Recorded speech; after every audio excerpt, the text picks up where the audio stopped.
We're picking up day 2 of section 3.3, the two big things that we've learned in section 3.3 so far are the product rule and the quotient rule.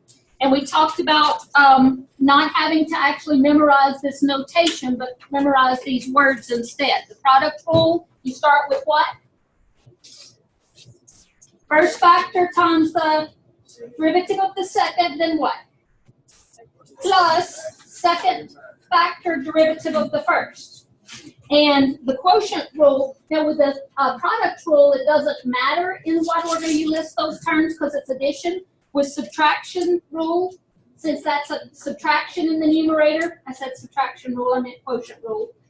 With the quotient rule, since that's subtraction in the numerator, the order definitely does matter. You have to start with the denominator, derivative of the numerator, minus numerator, derivative of the denominator over the denominator squared.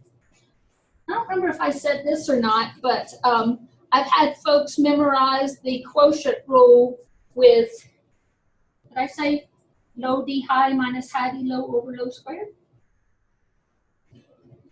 It's the same as this. This is low denominator, d high, derivative of the numerator, minus high numerator, derivative of, or d low, derivative of the denominator over denominator squared.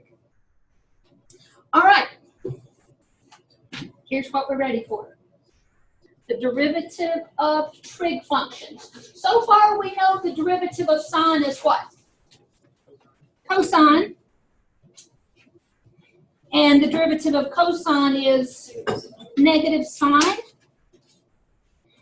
I remember distinctly the day that we covered those two derivatives. I started a sentence and then realized it was going to be hard to finish that sentence, so I just abandoned it halfway. But what I started to say was, when you take the derivative of a function and get, or of a trig function and get another trig function, notice that when I take the derivative of the cofunction, I get a negative and then derivative of this original function. I'm not even sure that made sense. Let me try again. Do you see a pattern, even though the pattern is difficult for me to put in words, do you see a pattern that if you take the derivative of sine, you get cosine? If you memorize that one, then this one's easy to remember. The derivative of cosine is just negative, and then the derivative of that one. All right, let's see if that pattern holds true. Well, the pattern does hold true, so let's figure out how to apply it. The derivative of tangent is secant squared. Just memorize that one. But if the derivative of tangent is secant squared, the derivative of cotangent is going to have a negative in it. And then just put the prefix co on the secant squared. It's negative cosecant squared x.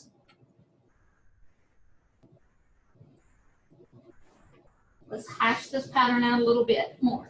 The derivative of sine is cosine. The derivative of cosine is negative. And then, actually, it's take the co off of this one. Derivative of tangent is secant squared. Derivative of cotangent is negative cosecant squared. So if the derivative of secant is secant tangent, what do you think the derivative of cosecant is? Yep.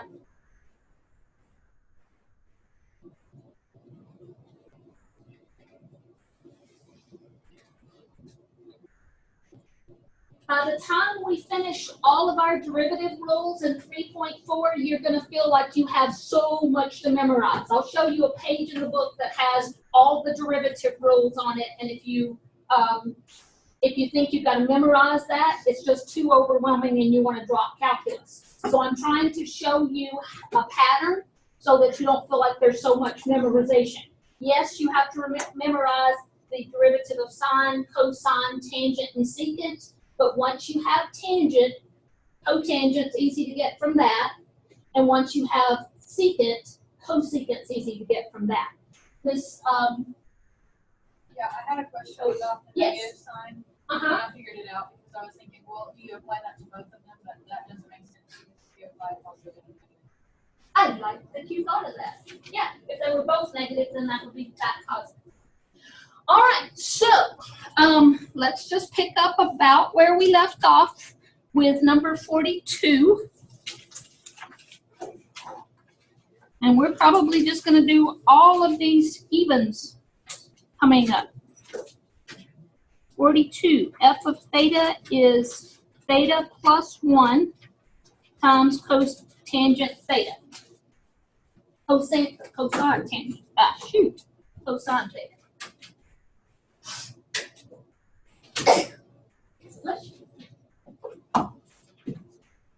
If we leave that in its current form, what are we going to have to use as a tool for differentiating that function? It's written as a product, we would have to use the product rule. So there's a question that there may not be unanimous agreement on, but the question is, would this be easier to leave in factored form and just use the product rule? Or would it be easier to distribute the cosine theta and not have to use the product rule? I suspect that this is one of those 6 one way, half dozen the other things. Either you're going to have to distribute and then there's a little bit more work in the simplifying, or don't distribute, the product rule is a little bit uglier, but then your answer turns out to not have to be simplified any further. So no matter which method you use on this, you're going to be okay. My gut says 6 one way, half dozen the other. What do y'all want to do? Distribute? Okay. Theta cosine theta plus 1 cosine theta.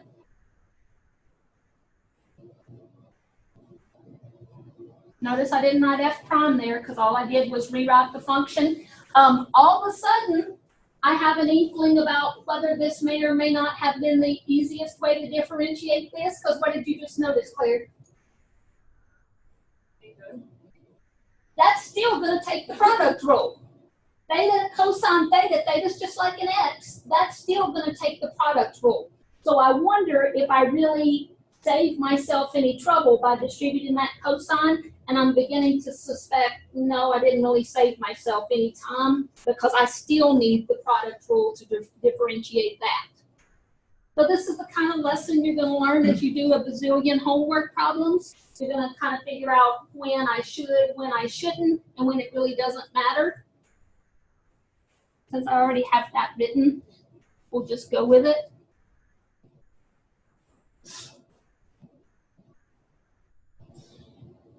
Talk me through the derivative of theta cosine theta. What should I start with? The first times the derivative of the second, and the derivative of cosine theta is negative sine theta. I don't use parentheses, that's going to look like theta minus sine theta, and that's not what I want. That's only the first half of the product rule. Here's the first times the derivative of the second. I'm ready for the second times the derivative of the first. What's the derivative of theta? It's just like an x. The derivative's 1. You don't have to write it, but if it helps you to see that you did have the derivative of the first, then put it down. That's the derivative of the first term. And what's the derivative of the second term, cosine theta? Minus sine theta. And then it's just a matter of how much can I clean that up. Not very much, actually. Negative theta sine theta plus cosine theta minus sine theta. Not much at all I could do to that. If every term had a sign in it, I would factor out a sign, but it's not true that every term has a sign in it. Anybody see anything else we can do? I don't think so. That's it. All right, what about 44?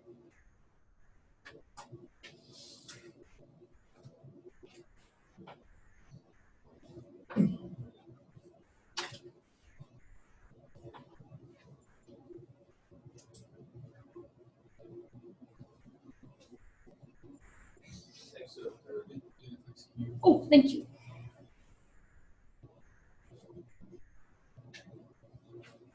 Could I rewrite that so that I didn't have to use the quotient rule?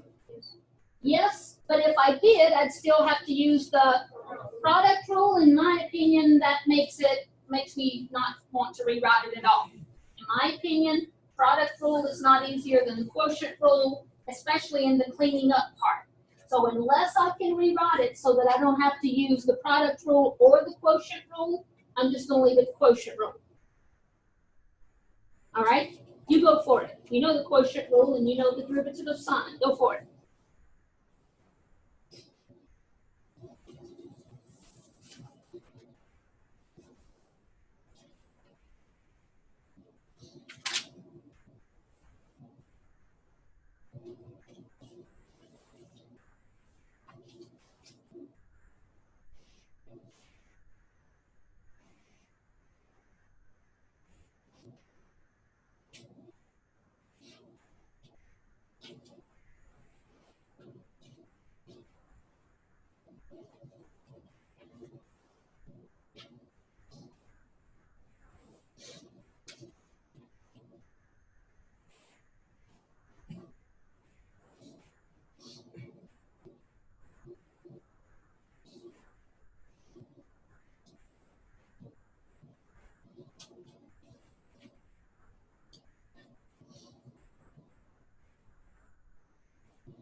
So what you got?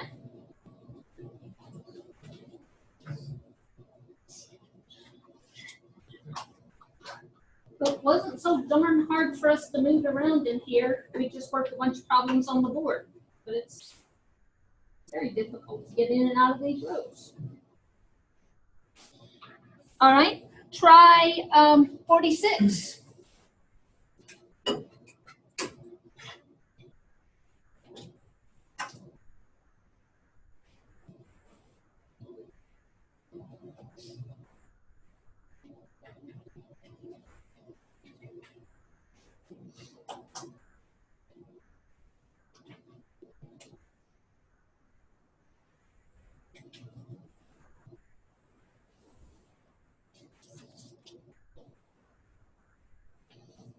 What's the derivative of e to the x? What's the derivative of cotangent x?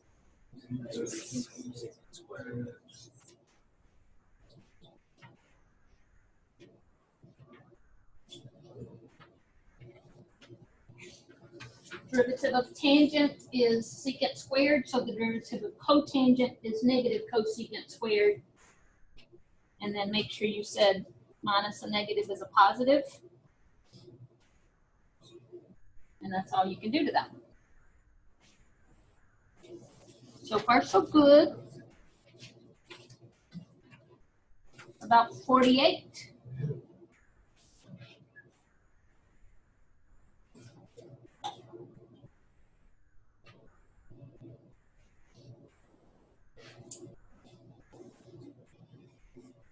Is there a way that you could not have to use the quotient rule on the first term? Yeah? Does that seem worthwhile to you?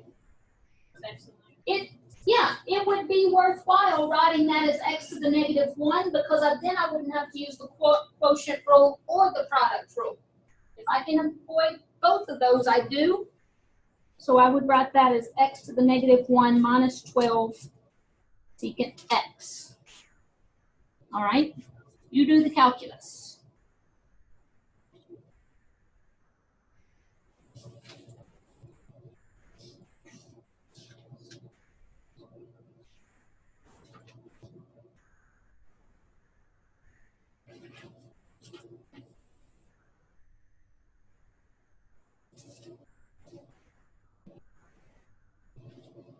Don't leave a negative exponent in your answer.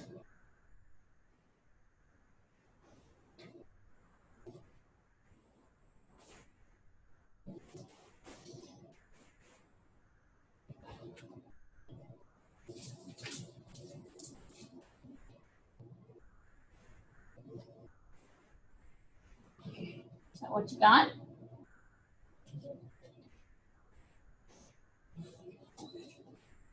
All right. You use the quotient rule on number 50.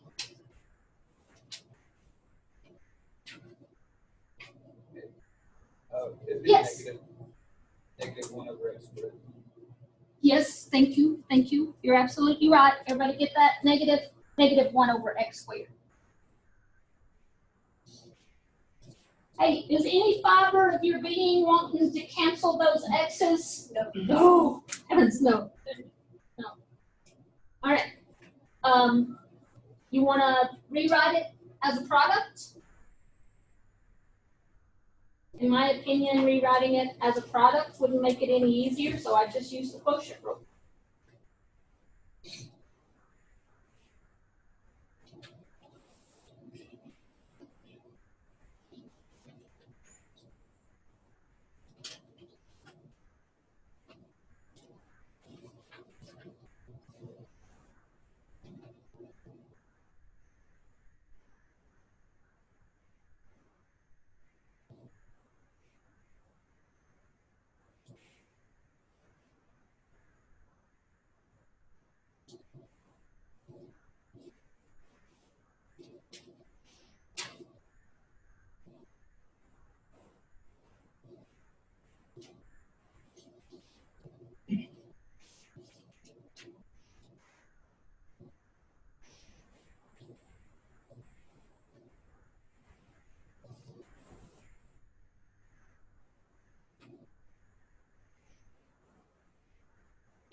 Now what you got on your first step? Then what did you do? We're trying to write the answer as a single fraction, factored as completely as possible, no negative exponents. So you would need to factor out a secant x.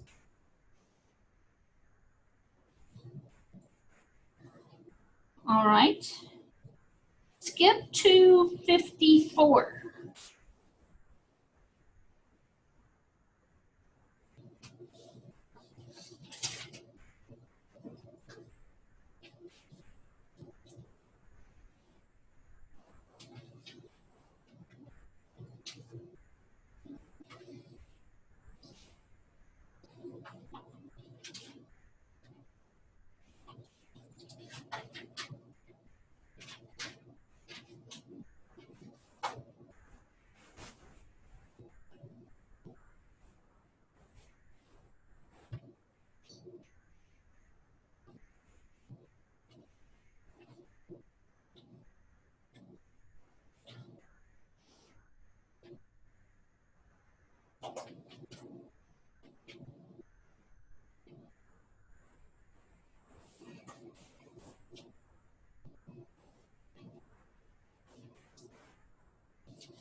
Is that what you have?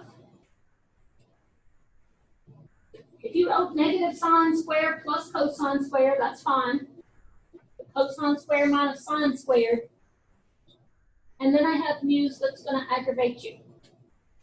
That's not the answer in the back of the book. Because every once in a while, the brilliant writer of the book goes, but that's a double angle formula for cosine. That's cosine 2x. So yay, if you realize that, but if you don't realize that, you're going to stop right there. And if you stop right there, I'm going to give you full credit.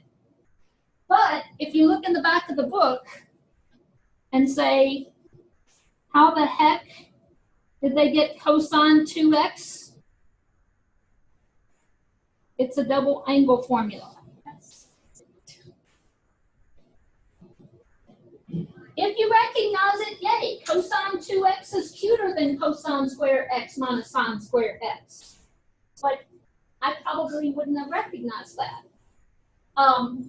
The double angle formula I see most often, and basically the only one I have memorized is sine 2x is 2 sine x cosine x. So if I see a 2 sine x cosine x, I can plop a sine 2x in its place. I'm just telling you how to get from here to here if that happens to you in your homework.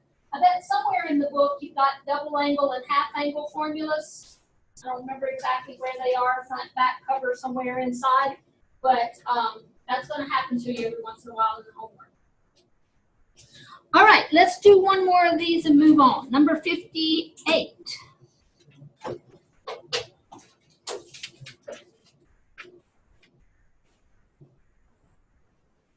that an x cubed in the denominator or an x squared? X squared. Okay.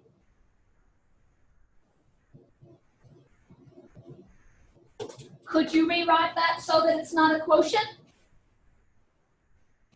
You could. Would it be helpful? Probably not. So just go with the quotient rule there.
What you got on your first step?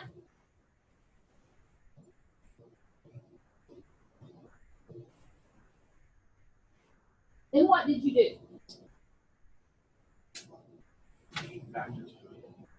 You could, if it helps you, you could simplify that. You could write it as 4x e to the x. I didn't do that because I saw that this is my GCF. That's what I'm going to factor out. Yes, sir. I can't hear you, Alan. Yes. Yes.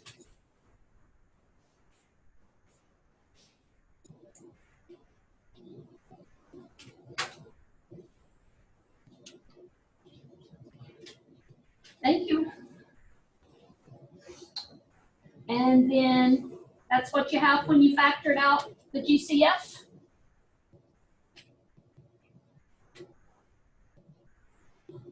And then I just wrote the leftovers in descending order.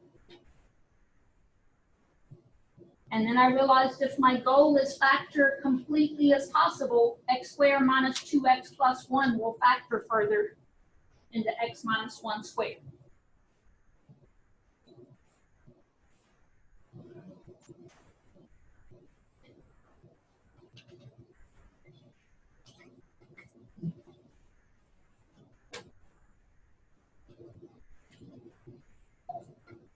So really tonight is just more practice with the product rule and the quotient rule and all of the algebraic simplification that goes in there with a few trig functions thrown in. There are no new directions here, nothing that says anything we haven't seen before. I would do number 60, but I'm going to tell you why I'm not going to. You have to do 59 in the homework, so I would do 60 up here. except for 60 would be quite a bit uglier than this. As is, we're gonna have to use the product rule and the quotient rule. We'd have to say the first times the derivative of the second plus the second times the derivative of the first, and to find the derivative of the first, what would we have to do? We'd have to use the quotient rule.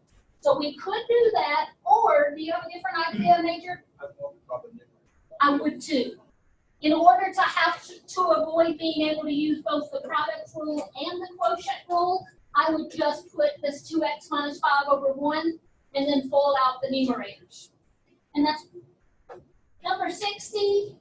I'd probably rather use the product rule and the quotient rule than have to multiply a trinomial times a trinomial. So it would be the algebra that's so ugly right there, not the calculus. Do number 62.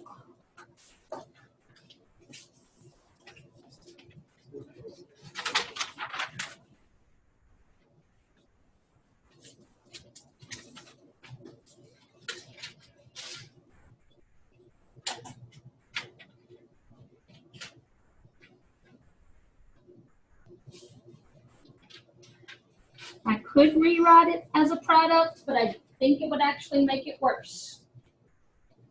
So just use the quotient rule.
Is that what you have for your first step?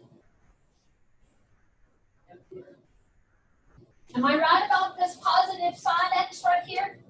Yeah, because the derivative of negative cosine would be negative sine, and negative sine is positive sine.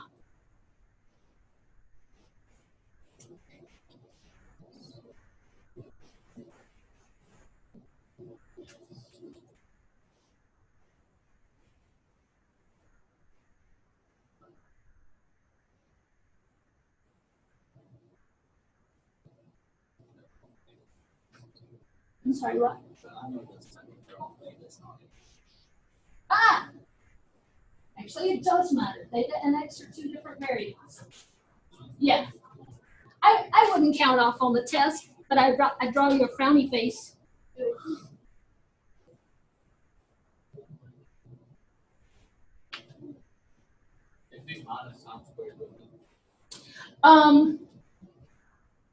Okay, I'm ready to leave now. It's okay, you got us. Yeah. Do you have a good excuse for me, Alan? I would take a good excuse right now. It's Monday, so don't give a test on Monday. I'm gonna try this again.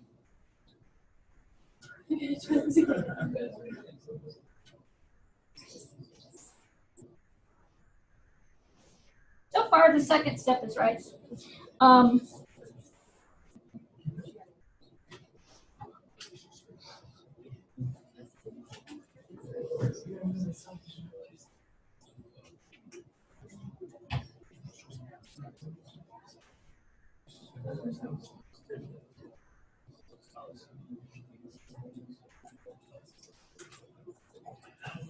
How's that?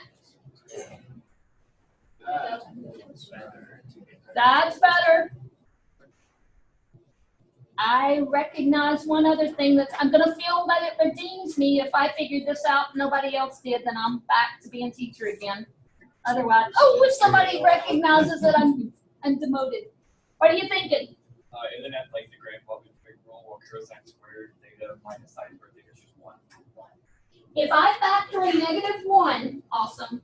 Oh, that again. If I factor in -1 out of these two terms, and normally I wouldn't necessarily write this, but just so you can see what we're doing, I'm going to say that's -1 times cosine squared theta plus sine squared theta.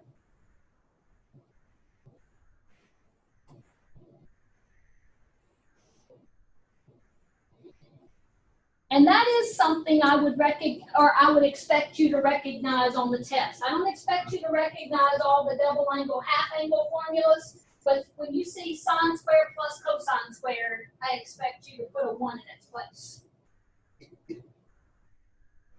And so that is just cosine theta minus 1.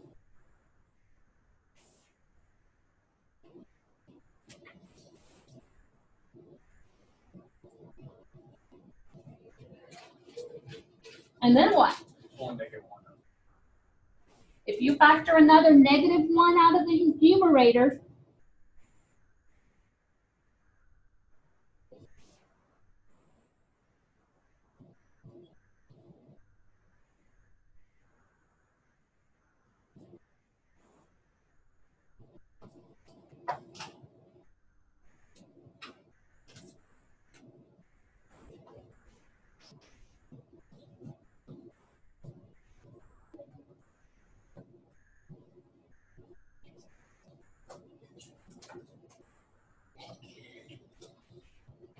is that just sine or something? Can I simplify any further?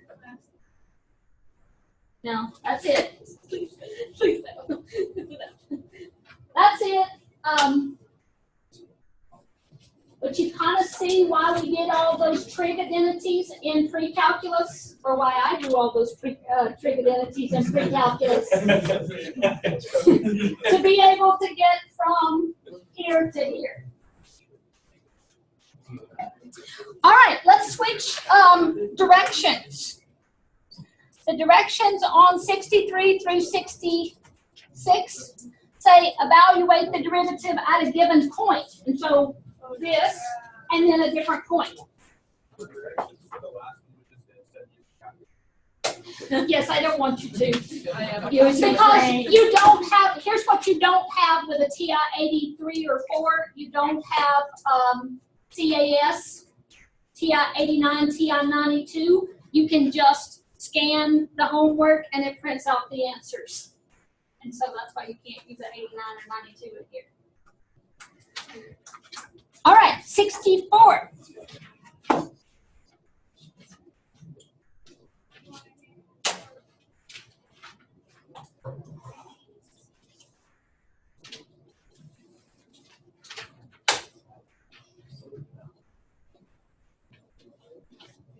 Let's find the value of the derivative of f of x equals tan x cotan x at the point 1, 1.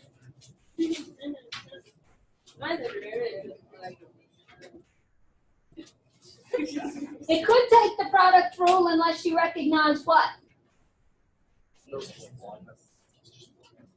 Tangent x times cotangent x is 1 wherever cotangent's defined, and it is defined at 1. So I can rewrite that function as just f of x equals 1. And what's the derivative? And what about the point 1, 1? The value is 0. The value of that derivative at all points where cotangent is defined is 0. So f prime of 1 is 0.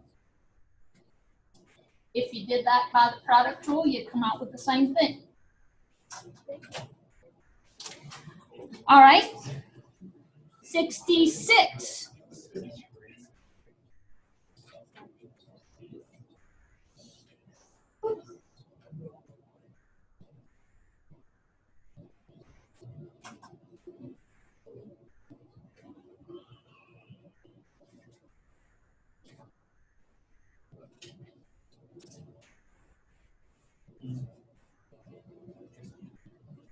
Here's what I'm thinking before I distribute that sign.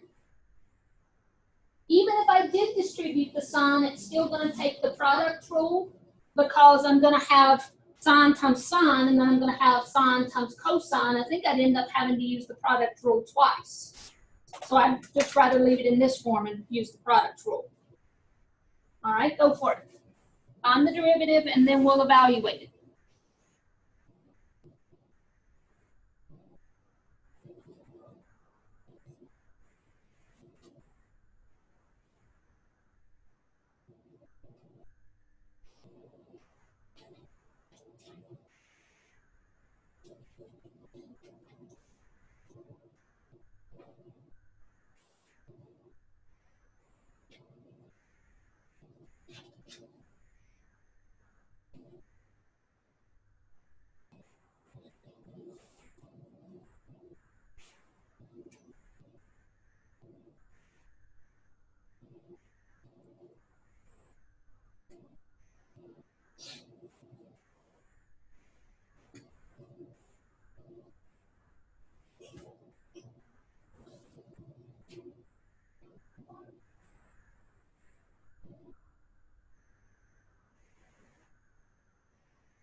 I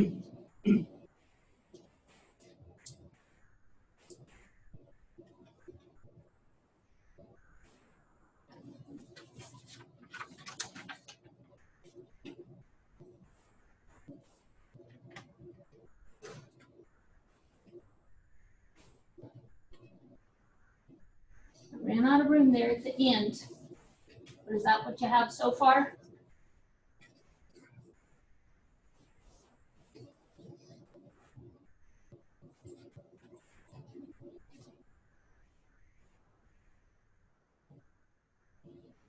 And then when you clear out parentheses,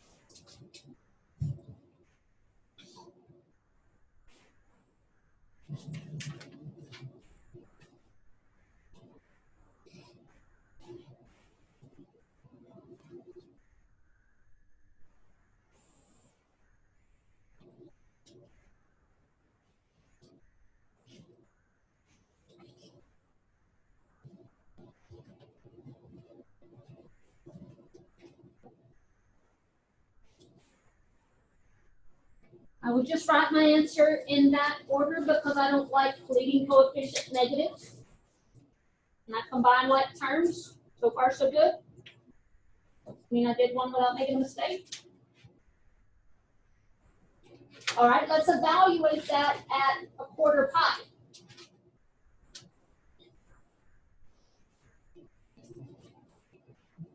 I have a question. Yes, ma'am. Can you pull out the sine square x plus cosine squared x? That's a good question. I'm glad you asked.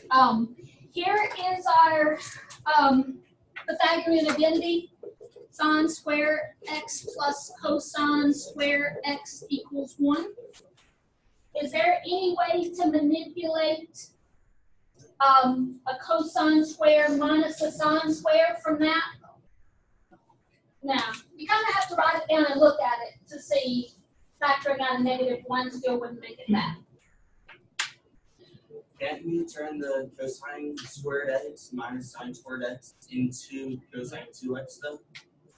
I could, absolutely could. It's a toss-up whether that would make it easier to evaluate the function. It certainly may.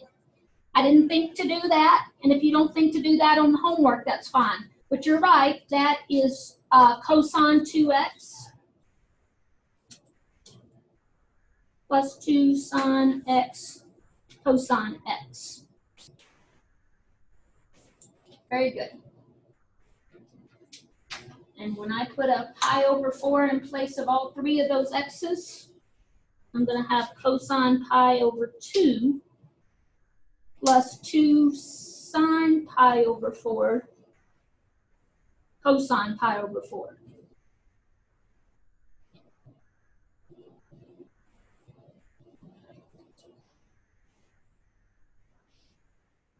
What is cosine pi over 2? That's 90-degree angle, x is 0. What is sine of pi over 4? Square root of 2 over 2. What's cosine of pi over 4? Same thing.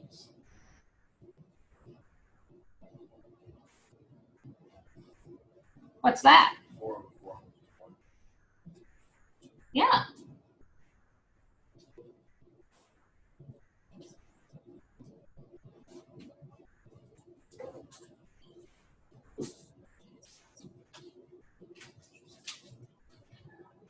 All right, let's do one other thing.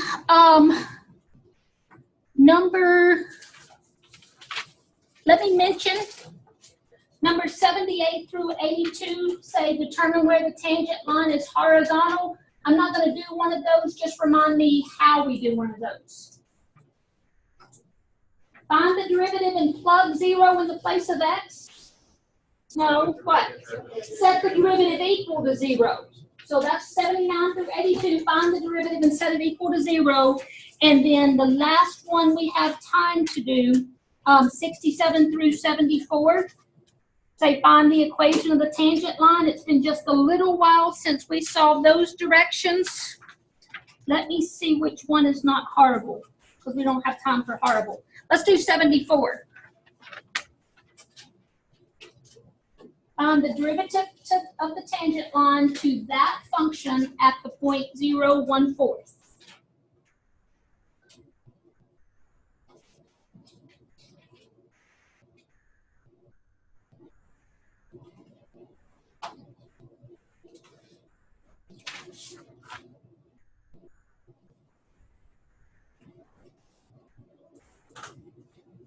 What do I need to do first? Find the derivative, because I'll use it to find what? Before I can find the equation of the tangent line, I have to find the slope of the tangent line. All right, I'll use the derivative to find the slope. So go for that derivative.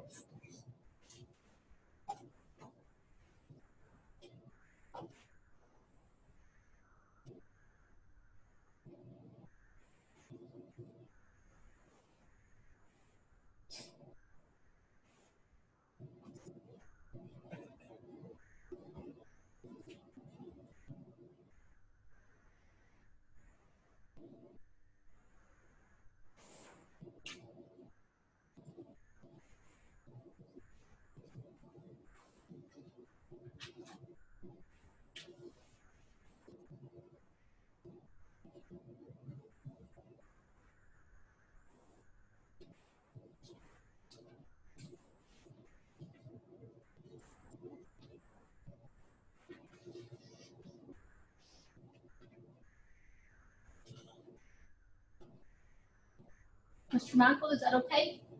What's bugging you? -1. That's from factoring out an e to the x from an e Oh, okay. negative e to the x.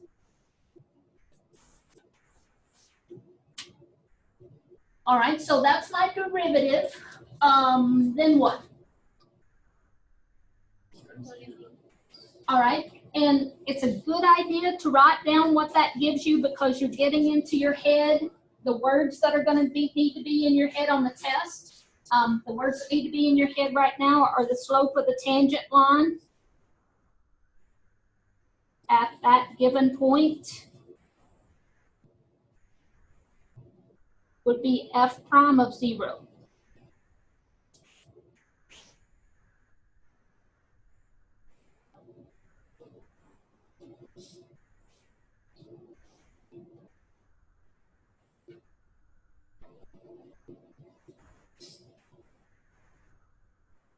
What's that? 3/16.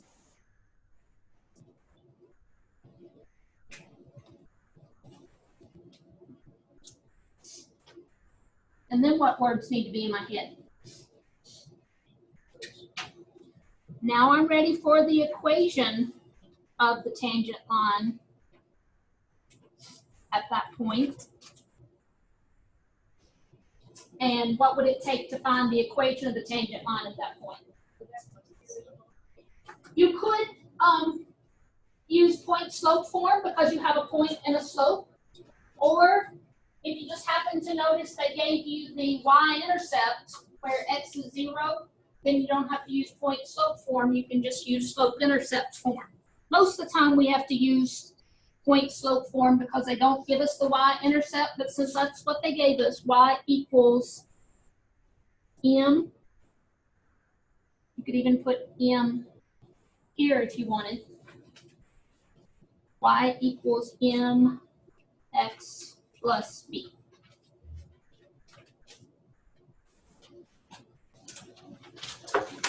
All right, day 2.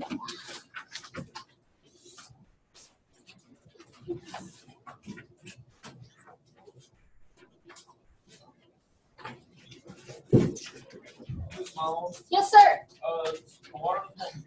Okay, let me think what's left. Oh, it's not a terrible day to miss, and let me tell you why it's not a terrible day to miss. Tomorrow is higher order derivatives. You take the first derivative, and then if you want the second derivative, and we'll talk about why would you ever want the second derivative. Turns out there is an application. You take the derivative, and then you take the derivative of the derivative. I've always Yes. Yes, and it means something. Yeah. I think the derivative forever. Except for if you have a linear function, or any polynomial function will eventually differentiate to 0, and then you get out of the matrix. Yes. I won't because I have so many people out. I might have, but no. I'll probably take homework Wednesday. So make sure you do it. We don't have to wait for anything. I'm glad you asked. Are you ready, Ellie? Yeah.